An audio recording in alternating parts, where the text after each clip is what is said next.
Hey everyone, I am so pumped today to be speaking with Rob Greenlee. He's the VP of Content and Partnerships at Libsyn and AdvertiseCast. And if anyone knows anything about the podcasting industry, Rob has been in it for years and he's an absolute icon. I use Libsyn religiously for myself and my podcast launches for my clients. And so had to have someone from Libsyn in. And of course, Rob, you got your own podcast. You're online all the time. You're an Yep. absolute rock star. So thanks for joining us. Yeah, it's great to be here, Lyndsay. I appreciate the invitation, and I'm excited to talk to you about podcasting and Libsyn and Yeah. whatever else you might want to talk about. Awesome. And it's funny because when people think have to launch a podcast, they get like hung up on like, of course, what equipment they need to use Yep. and what is the name of the show. And so they're kind of missing some of the elements that are crucial to having a podcast. And you can't have a podcast without having a podcast hosting platform. Right. And some people just don't really they can't wrap their head around it. So for those people that haven't launched yet, and they should, how would you explain what Libsyn is? Well, I would say that Libsyn is probably the later thing that you should be concerned about when you're starting a new podcast. I think the big thing you should be thinking about is the content and the show itself, what you're trying to accomplish with the show.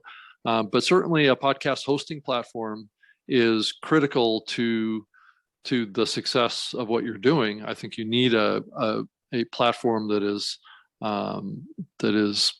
advanced, one that has good distribution, one that has a reliable bandwidth pipe that can deliver your episodes, and also has just the basic function and features that you need to publish your RSS feed, which is really key to your distribution strategy. And then also, like I was saying earlier about the distribution, to getting into as many listening platforms as you can, as easy as you can. And that's one of the things that we at Libsyn have been working on for years is building what's called our destinations. And those are places where a podcast can be submitted for inclusion, whether it be Spotify or Google Podcasts, or Apple is a separate submission. But that's something that we're constantly chasing Apple and other players out there like Stitcher to have a better integration. So it's easier for podcasters to submit to the platforms, and we're always trying to push the envelope on that to get a better kind of and simpler experience for podcasters. But I think that that's the big thing. And then the social destinations, which will be automating some of the submissions to Twitter and Facebook and other places like that. And as we know now, Facebook is getting into podcasting too, more and more. So there's opportunities there, more and more that are growing. So that's kind of what the purpose of kind of the foundation, the basics of a podcast hosting platform. And we are, as well as many others in the industry, are adding monetization tools, which enable you to either offer a premium podcast or offer advertising in your show. We've acquired some companies here recently. The major one is the AdvertiseCast platform that has an advertising sales team that we're working with shows that are typically over 5,000 downloads over a month window of time. But we are working on host reads and bundling shows for shows that are smaller than that too. So, and I think there's a lot of opportunity in that. And then third to the pie would be programmatic advertising. Yeah. Which is more automated advertising. So you basically set insertion points in your audio timeline, and you sign up for what's called a waterfall of ads, basically, that you get paid for on a rev share split that get funneled into your show based on the selection of the categories of types of ads that you would want in your show, or that are acceptable to you, or you can exclude things that you don't want in your show. So that's kind of at the cutting edge of where the medium is today. And that is really built on dynamic ad insertion, which is another big trend that's been in the medium for many years. But It's certainly picking up steam. I would say that many in the industry would say that programmatic advertising is really the future of advertising, even though you talk to maybe some of the agencies and the brands, and they're a little unsure about that. I think a lot of them are still liking the baked in host reads, as the core of the medium, and it continues to be the core of the medium, is where most of the revenue is. And that will continue, because I think the advertisers and the agencies like to feel like they're getting, all that archive download too. So when they buy a campaign, they're getting more for their money, is what the perception is. But it may be shortchanging the content creator, because having the ability to swap ads out, the flexibility is nice, right? And keep those ads fresh. Because a lot of those archive ads could be dated and totally not relevant anymore. No, and then you're not serving either, right? Right, but the advertiser still gets the brand mention, right? For perpetuity.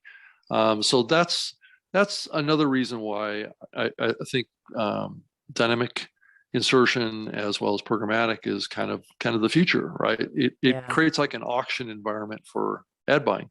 And then to kind of extend on the monetization part, I mean, obviously the donation models have always been around, the PayPals and the Patreons and things like that. But that, I started talking about Patreon, and that's also, like a premium model, and Libsyn is involved in that.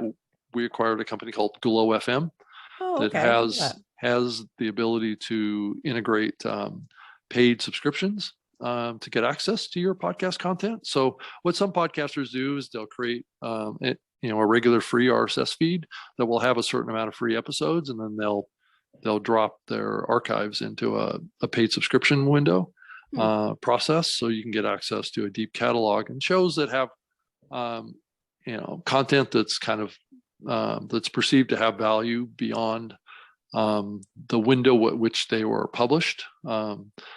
Tend to do very well in that subscription side of things. So if you have a deep catalog of contextually relevant episodes that are perceived by your community and by listeners as having value, I think you can build another revenue model around your shows, while at the same time offering a selection of free episodes that are maybe ad supported as well. So there's a desire in the podcast community to look at those options. Not all shows are good for advertising or paid premium, because a lot of people do shows for their own promotion of their own products or their own services. Totally. They're typically called branded podcasts, but those don't always have ads or premium content. So those are done to promote something else, right? And so that's really at the core. And then stats is another part of it too. The counting of the downloads and giving you good data around where it's being listened to, where the show is being heard, where the traffic is coming from. And we're IAB certified on that side. So we have stats and data at our higher plans that are recognized by the advertising community as valid stats for buying ads. So yeah, that makes sense. You guys have come a long way. I mean, like from when you started the hosting, like I've seen your features and your benefits and your programming change so much. I mean, the industry has grown so much, so obviously you've grown with it. So it's been really nice to see. And of course now I'm an affiliate, so it's like woohoo. That's awesome. I'm so excited about that. I don't know why I didn't do it years ago.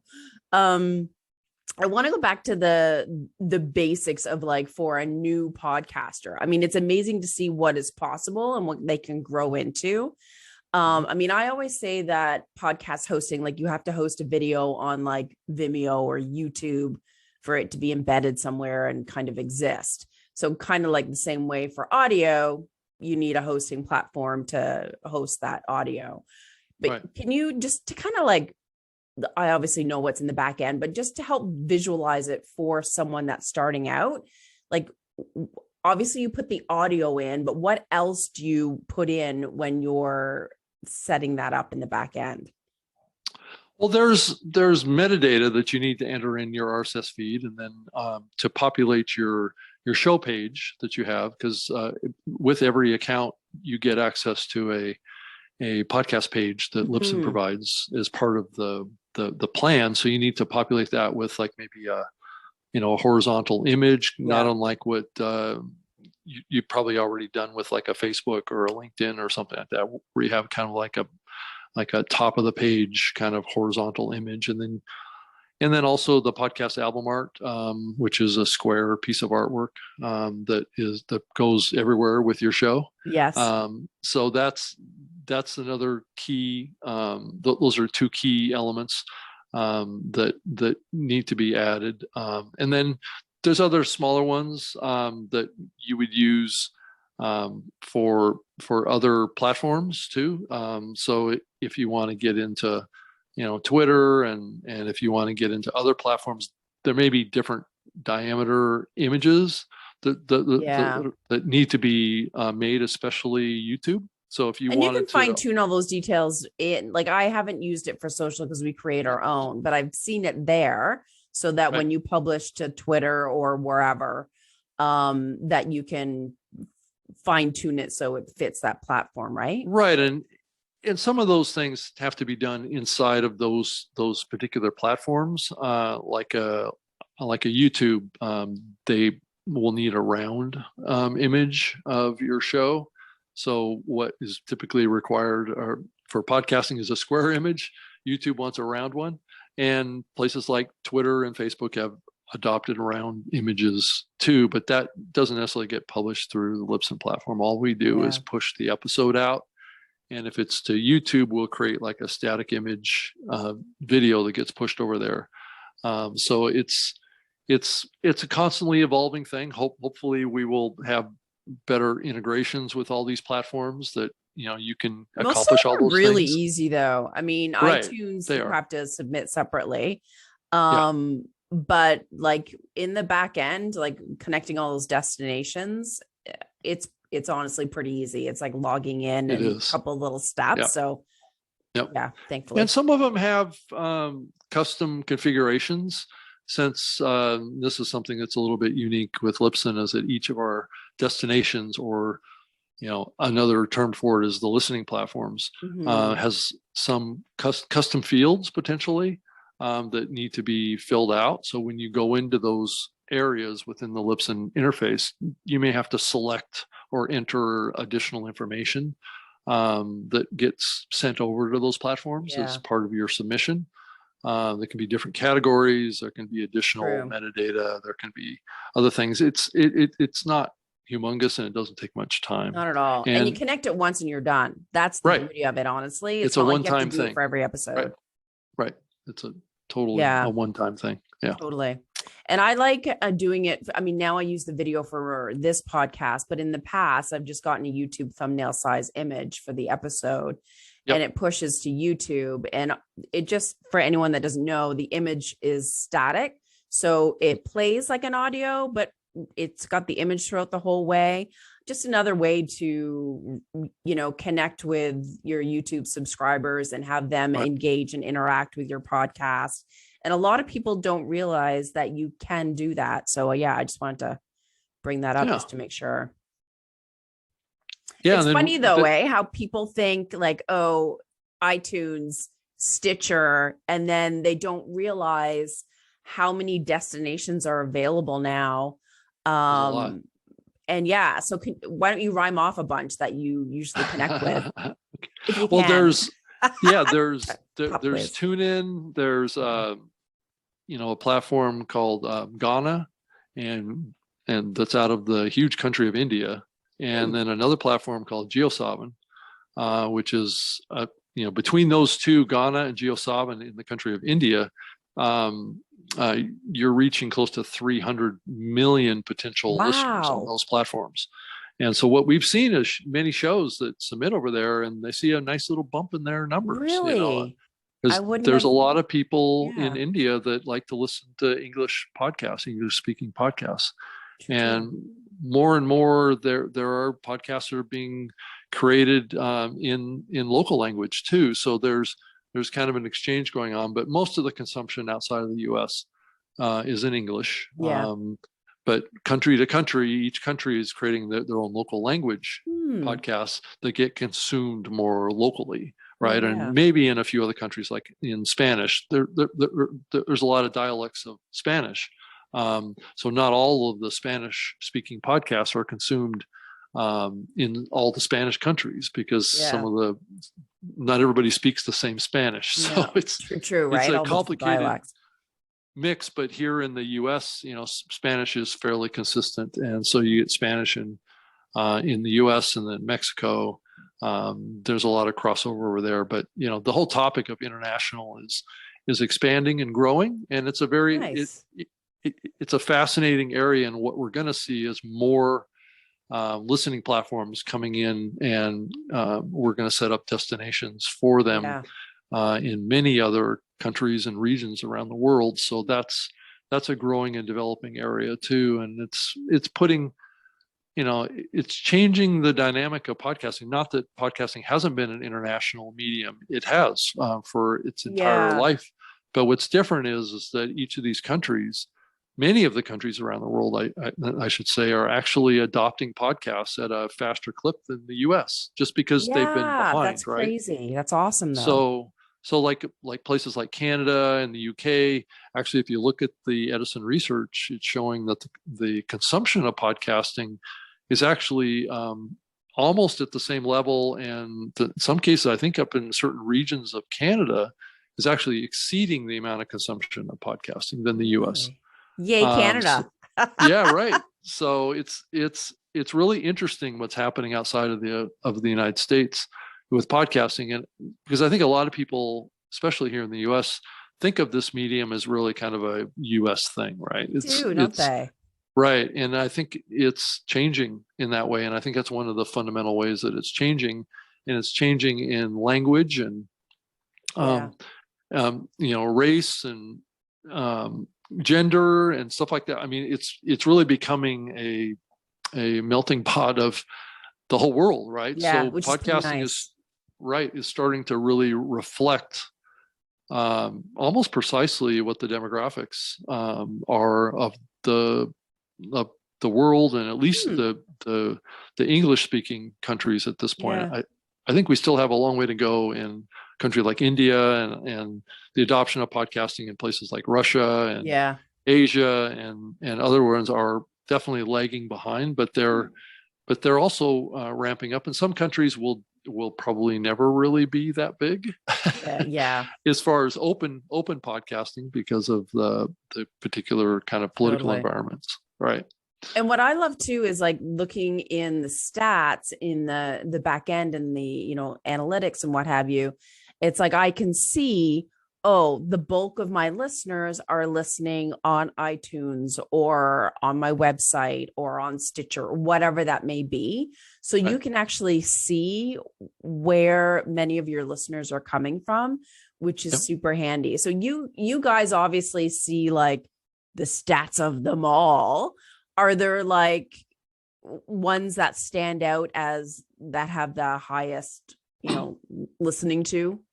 I don't know what I think that it's a very fascinating question, and it's really changed a little bit, I think, in the perception out there, and it hasn't gotten clearer. It's actually gotten a little bit more murky. And the reason that I say that is that,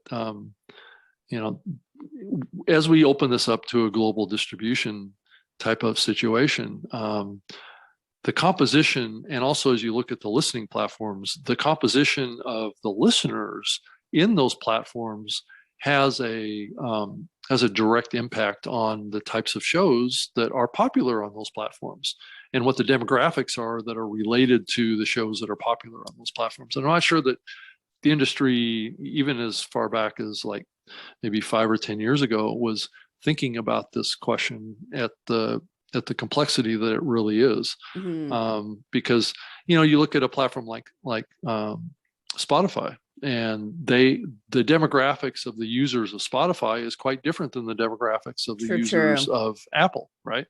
So the type of content that people are consuming is slightly different. And that also happens with the podcast hosting platforms too.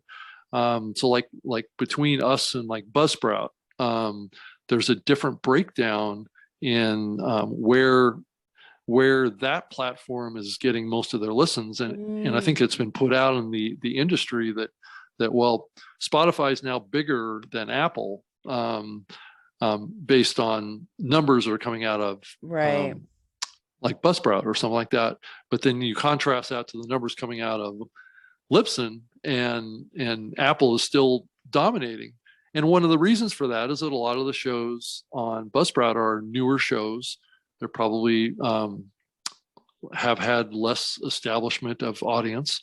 And Libsyn's been around since 2004, and a lot of the shows on our platform have been around a lot longer, even before Spotify was even around, right? And not every podcaster submits their show to every listening platform either. That's the other thing. So we're seeing conflicting data coming out on what's going giving on. One stat is not going to tell the whole story for sure. Right. And I think a lot of people don't realize that. And I think it's become clear here that Spotify is definitely catching up and becoming a strong second place for sure. And I think they have probably as many users as Apple, but where they depart is how much content is consumed. Interesting. How many actual downloads are actually going into one platform or another? They can be comparable in the amount of users, right? The total number of users, but there's like 5-to-1 ratio. And it's the same thing that's been around with Google for a long time too. Yeah. There's platforms that are good platforms for consumption. Apple is just kicks everybody in the rear on this. They've been around longer, and that gets back to what I was saying earlier. They've been around longer, and the podcast listeners on Apple are the rabid podcast fans.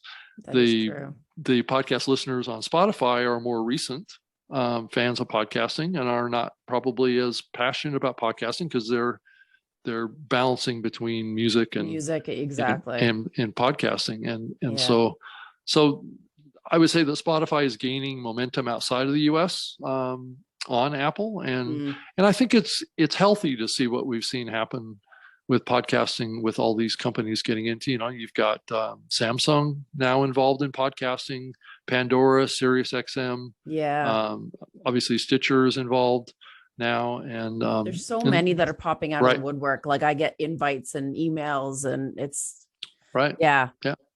and each one of these platforms opens up another door. Some are are more successful than others. Like a Samsung. I mean, it doesn't, like you connect once and you're done. So it's like it's not going to hurt you. You want to be able to get grow your exposure. Right. Though I would say that there's pressure to some degree that's been happening more and more around exclusivities. Really? I mean, you look at like a Joe Rogan, or you look at some of the deals that have been going on with podcasting, and all what's potential is possible now. It's really what the bigger message is that if you want to produce a show and charge money for it and only have it on Apple, guess what? You can do that. Yeah. Right. You can upload it directly to Apple and create a subscription on your audio content. Or you can window it kind of like a TV show. You can make it available through Luminary, or you can make it available through Amazon or Spotify. And you can go to a place like Libsyn, and you can get a Glow account and make your show available really to any listening platform under a premium window too. So, that's really what's interesting about podcasting, is that there's anything that you want to do is probably possible. Yeah, agreed. Right. And it's just knowing, and it's funny because some people jump on bandwagons and what have you and think that's the right way, but every business and every podcast has different goals. So you have to really think about what's going to make sense and what kind of return on investment you're going to get, or it's just, I just don't want people like jumping a gun and go, I need to do this just because I need to. Well, it's actually great kind of job security for me, because that's like a little bit of the reason of what I do is to help people navigate those questions, and help them understand what the options are and how it works, and whether or not a particular show is ready for any particular scenario. Absolutely. And it's, you can do it all if you want, but it may not. Would you want to? Some of them may not work. Yeah. And that's really where the podcast hosting platforms really come in. Yeah. And help train people and help them understand the complexities of this. And it's not getting. It's kind of funny. It's some aspects of podcasting are getting easier. Some aspects of podcasting are getting more complex. You got to stand out more. You have to like go the extra mile. So when it comes to hosting, we've talked about so many features and so many elements of Libsyn and what's out there. If you're new to the game and you're choosing a podcast hosting platform, what would you say is like, okay, you need this. This is nice to have, and think about this later. Yeah, I think the answer to that question has changed over the last 15 years. And I've been around the podcasting medium for almost 18 years now, working on the platform side. And I would say that when I speak to a podcaster, the thing that really they have to think about is, understanding where they are, and when I work with them, to try and get them positioned so they can achieve whatever goal that they have. And that's really key to this is a step-by-step process, and it's definitely over the years it's gotten more complex, but it's also full of opportunity too. But at the end of the day, it's more and more about content now. And I think that the key takeaway now, as you look at especially over the last 4 years, is that there's just a strong movement towards what I call, and I've been using this more, and maybe some people maybe don't like it that I'm saying it this way, but there's a professionalization of the medium that's in full swing. And that's good and bad, depending on your position in the industry. But more and more emphasis is being put on, support services for podcasters. It's not just all about the hosting anymore. A lot of creators need help, want help in various aspects of what they're doing. And so we've just seen an explosion of consulting companies. Absolutely. Me included. Right, that are offering services to help podcasters do various aspects of their show, and I think it's really important because as I think back to the medium, and this is when I started too. I was a podcaster back in 2004 myself, and I was doing everything, right? But I did have a small team around me because I was doing a nationally syndicated radio show at the time, so I was doing a lot of heavy pre and post production to try and get that show ready. I started out live, but I later converted it into a pre-produced and edited and then published radio show that was online as well as in the radio station. I actually delivered CDs to the radio station with my my post-produced radio show that aired as though it was live. Yeah, that's awesome. So I think that having that support and that help has attracted a lot of other types of content creators that are maybe doing other things, that maybe they don't have time to do the whole production process, right? They can bring somebody in to do some editing, or they can hire somebody to do the social media, or they can have somebody publish their episodes for them, things like that, and they can really focus in on the content. I think we're really seeing that explode right now. Agreed. But it's amazing all the different businesses that are popping up. It's like even just like podcast brand, like that's its own thing, or like editing software, transcripts, making the audiograms. Like there's so many options out there, which is awesome because it helps you automate it all. But it can feel overwhelming for a newbie. Yeah, it is. And that's really where we're having somebody that can kind of listen to what a content creator wants to do, and then kind of, give them what the shortcuts are to getting to the right options for where they are, right? No, you guys are so helpful. Your customer service, like for a big company, like you answer emails promptly and like really deep dive into like giving people options and helping understand versus giving a pat answer. It's like you guys are really, really good. That's why it helps to be a podcaster if you're trying to help podcasters. True, right? So because you can speak from personal experience, and that's definitely helpful. I've been doing this for many years. I've worked on the listening side. Like I used to work for Microsoft and ran the Zune podcasting platform for 6 years. And so I've been on the listening side, right? So it was the second largest podcast listening platform for a few years. And then Microsoft got out of it. But then shifted over and spent time working for Podcast One as their chief technology officer. So I was involved in the publishing and the network side, and then I've been kind of in the hosting side ever since. Worked for Spreaker, and then now with Libsyn. So the hosting side is really where the rubber hits the road. True. That is, that's a good way to put it. And for me, it's like Libsyn is, you guys just changed the interface recently. Love the way it looks. Right? Right. What brought that on? Just tech change or anything in particular? Yeah, I think it was really, since the company started in 2004, we had really concentrated a lot on the functionality of the platform and building out a robust hosting platform. So like we were the platform that like 𝗪𝗵𝘁 started on and Joe Rogan started on. So a lot of really big podcasters started on Libsyn. And so we built the tools to support shows at that kind of scale and that kind of popularity, and that really kind of solidified our back end network. So that's what we were really focused on, was just the functionality, not the user interface, right? So years went by, and we didn't invest the time in upgrading the user experience of using the tools, right? And the rest of the world had kind of progressed into a more modern It was still interface, easy to use before, though. It's not like it was complicated or hard to navigate.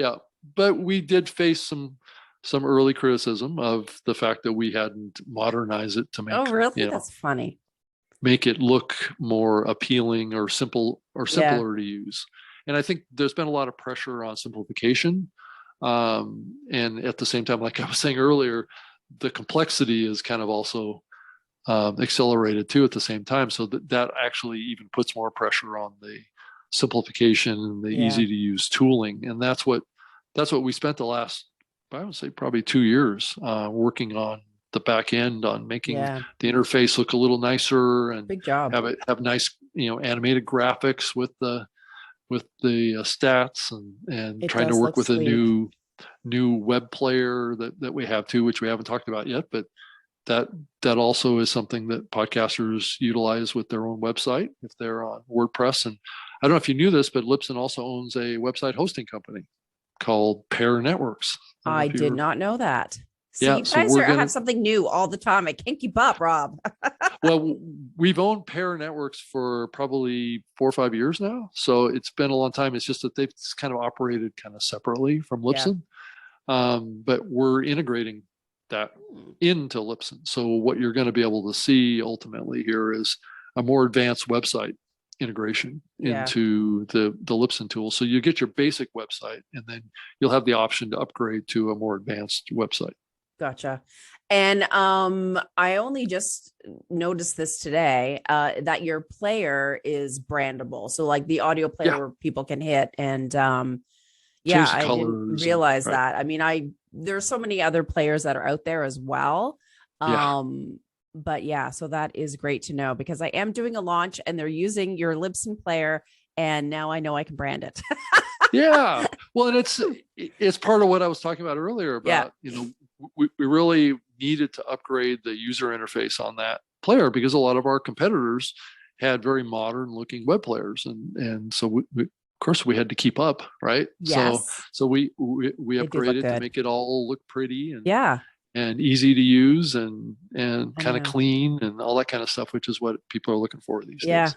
It's funny because I was actually on someone's listening to a podcast, and I was on their webpage, and I was like, that's a Libsyn player?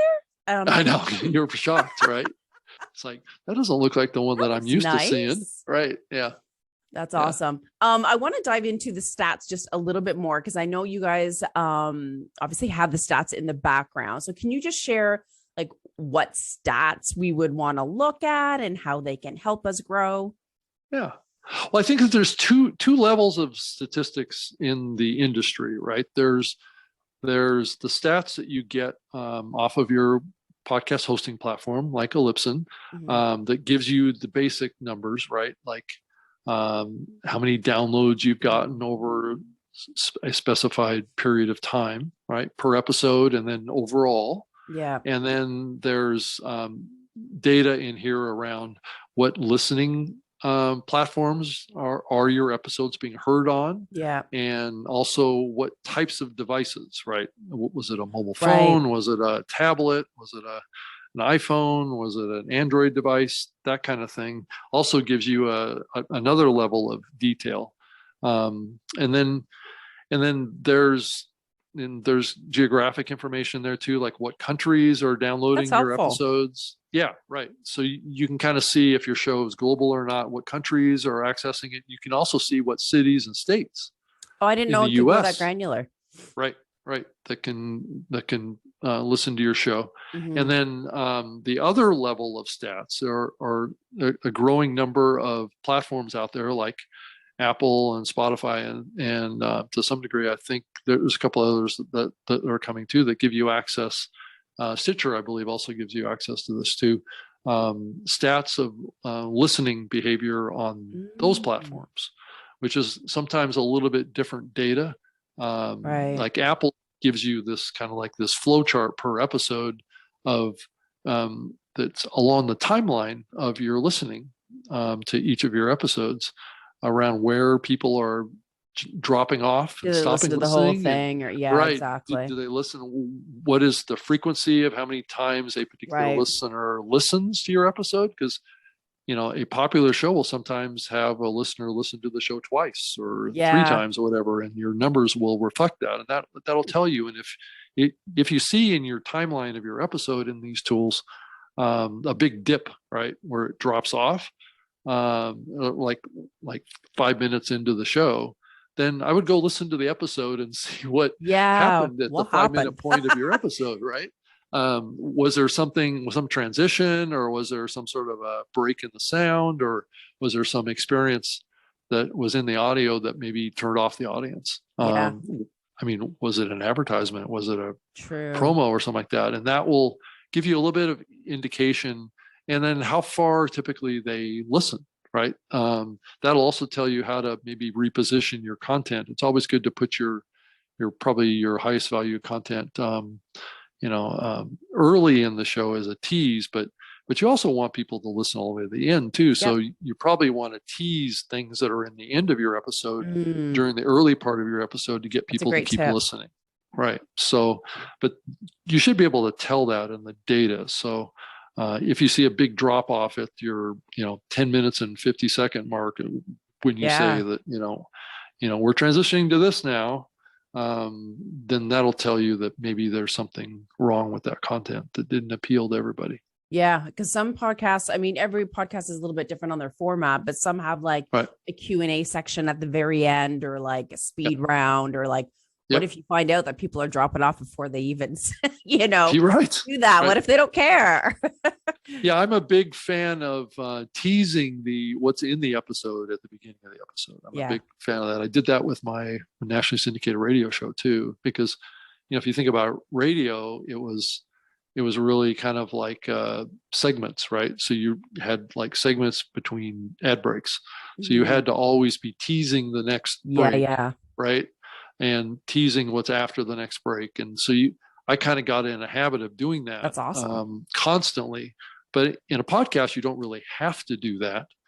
But I think it is helpful to remind your audience what's coming. Right? Yeah, What's I like further into the episode, right? Yeah, I like it when I listen to, and some people even will play like a little clip of like whoever the guest is and put that at the beginning. That kind of like a little quote or something. Yeah, I like both of them. I don't think there's any perfect way, but I think that definitely helps. And it needs to be contextual to what you're trying to accomplish with your show, and it may or may not make sense. But I mean, like a lot of shows are like solo shows, and you don't have any guests to tease in there, but you could certainly maybe find. I'm also a big fan of adding clips from other things to your show too. So if you want to add a little bit kind of like sound depth to what you're doing, is to make it feel like your show is part of the bigger world. It's not just you talking all the time. Nice. So not that that's bad. It just depends on the type of program. It's adding other voices to your show, I think, is powerful. And it also invite your audience to submit audio to you as well.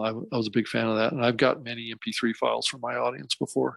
I think that is such a great idea. I just interviewed Pat Chung of Pod Inbox a couple of weeks ago, and that's what they do is people can record audio, and then having that in your episode. I think that's such a good idea.